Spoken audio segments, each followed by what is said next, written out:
Hello, this is John Sable, host of the new Czech Voice of Cleveland radio program. During my weekly show, we try to deal with all things Czech, and especially Cleveland Czechs, who have contributed greatly to the Cleveland area since their arrival here almost 170 years ago.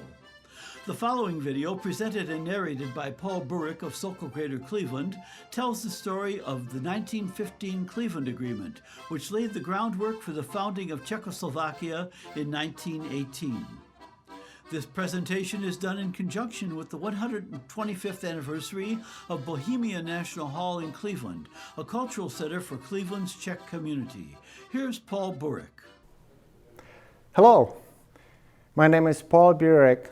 I am in the Sokol Greater Cleveland Czech Cultural Center in Cleveland, Ohio, previously known as the Bohemia National Hall. I am here to talk about a little-known event that took place on October 22nd and 23rd in 1915 in this very building, the Cleveland Agreement of 1915. World War I raged in Europe. Empires collapsed, and nationalism was on a rise. Smetana composed My Vlast, My Country, and Palacký wrote the history of Czechs. Professor Masaryk, a Czech, and General Stefanik, a Slovak, formed a government in exile based in Paris. However, they needed political and financial support. Czechs and Slovaks in America were essential in that effort.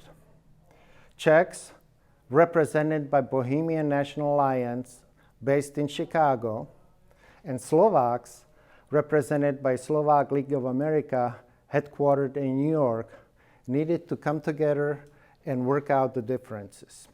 Cleveland turned out to be a perfect point. Halfway between Chicago and New York, it was a good meeting place. The population of Cleveland was well represented by Slovaks and Czechs.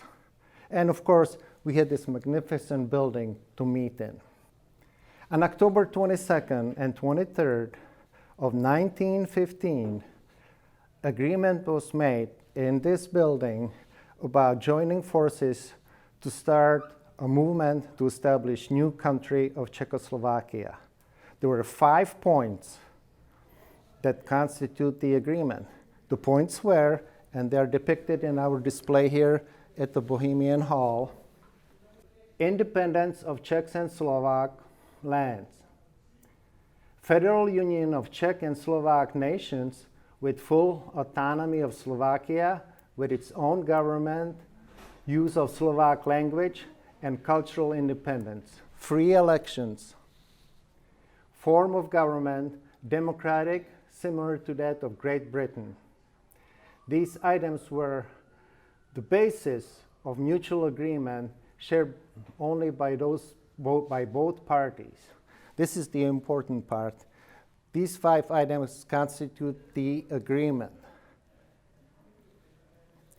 This agreement is the first formal agreement between Czechs and Slovaks, thus beginning a journey of foundation of Czechoslovakia.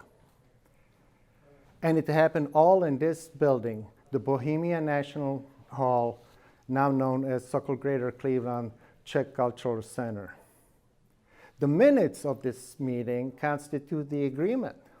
Unlike the Pittsburgh Agreement that came later, where a large fancy document was produced and made it therefore recognized, the Cleveland Agreement of 1915 was a leap of faith. It was an undertaking of dreams held by both peoples to build new and independent nation. Come and visit us on our website, sokolgreatercleveland.org. That's sokolgreatercleveland, one word, .org, to find out more about the activities here and about the building. I want to thank CVCC media students for producing this documentary, and thank you for taking a moment to find out about the Cleveland Agreement of 1915. We hoped you enjoyed learning about the historic Cleveland Agreement, and be sure to watch for additional video tours of other Cleveland Czech cultural and historical highlights, including the history of Czech marionettes and the story of Czech language classes and local Czech language newspapers.